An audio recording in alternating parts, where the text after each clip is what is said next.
Hello everyone, welcome back to my channel Susmita's time story. I hope সকলেই ভালো আছো আর আমিও ভালো আছি।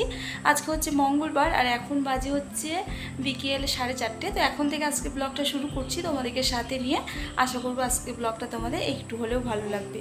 তো সকাল থেকে ব্লগটা স্টার্ট করিনি, কারণ ভাবলাম যে বিকেলে তো বেরোবো, তাহলে বিকেল থেকে ব্লগটা শুরু করা যাক।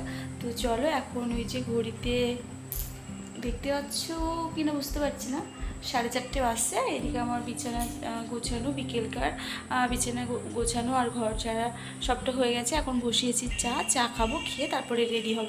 তো চলো, সবটাই তোমাদের সঙ্গে শেয়ার করবো, তোমরা ব্লগটা দেখতে। আসলে আজকে সকাল থেকেই ভেবেছিলাম যে বিকেলে হচ্ছে তোমার ঠাকুর দেখতে বেরোবো। দুর্গা পুজোতে তো 4টে দিন দেখেছি, তবে কালী পুজোতে তো একটা দিন হলেও বেরোনো উচিত, তাই না বলো? তো সেই রকমই ভাবনা চিন্তা করে আর কি কাজকর্মগুলো করছিলাম, আর সেই কারণে সকাল থেকেও আজকে ব্লগটা শুরু করিনি। তো তারপর তোমাদের দাদাভাই একটা কাজে গেল, তো সেখান থেকে আসতে প্রায় অনেকটাই লেট হলো। তো তারপরে ভাবলাম যে যাই হোক, আজকে আর যাব না, তাহলে কালকেই বেরোবো একটু সকাল সকাল করে। তো তারপরে না এলিম ঢিলিম করে দুপুরে কাজকর্মগুলো করলাম, একটু ঘুমিয়েও ছিলাম, বিকেল থেকেও এলিম ঢিলিম চলছিল। তো তারপরে হঠাৎ করে সিদ্ধান্ত বলতে তোমার মানে মাথায় আসলো যে যেখানে যাব আর কি মায়ের দর্শনে, যেখানে প্রায়ই আমরা যাই মাঝে মধ্যে, তোমরা দেখে থাকবে হয়তো। তো সেই মন্দিরে যাব।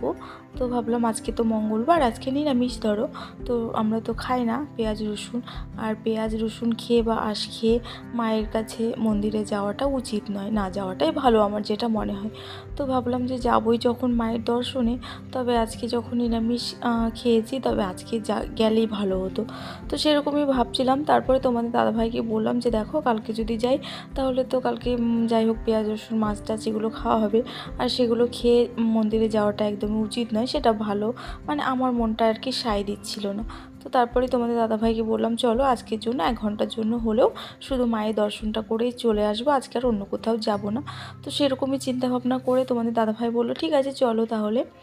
অ্যাকচুয়ালি যে মন্দিরে আমি যাব বলছি, যাওয়ার কথা সিদ্ধান্ত নিয়েছি, সেখানে আজকে মানে এবছর মায়ের নতুন রূপ আর কি, নতুন রূপে মাকে নির্মাণ করা হয়েছে। মানে আগে যেমন মাটির প্রতিমা হতো বিশাল, মানে অনেকটাই বড় করে, তো মাকে এবারে কিন্তু একেবারে পার্মানেন্ট করা হয়েছে কষ্টি পাথরের মূর্তিতে। তো নতুন রূপে মাকে সাজিয়েছে, নতুনভাবে এইবার মাকে আর কি কি বলবো নির্মাণ করেছে। তো সেটা দেখার জন্য ভীষণ মন চাইছিল। তো তারপরেই ভাবলাম যে চলো অল্প সময় হলেও যাওয়া যাক। তো তার আগে এখন সেই ভেবে তাড়াতাড়ি করে এবার মানে চাটা খেলাম, খেতে খেতে আর কি যেগুলো পরে যাব সেটা আর কি হচ্ছে বের করলাম। কাপড়টা পার্পল কালারের একটা কাপড় বের করেছি, তো ভাবলাম ওটাই পরবো। আর আগের দিন যে গেছিলাম হাটে ব্লাউজ নিতে, তো এই যে দুটো ব্লাউজ দেখালাম, এই দুটো ব্লাউজই নেওয়া হয়েছে। তো ওখান থেকে পিঙ্ক কালারের ব্লাউজটা আমি বের করে রাখলাম, যে পার্পল কালারের শাড়ির সঙ্গে আমি ব্লাউজটা পরবো।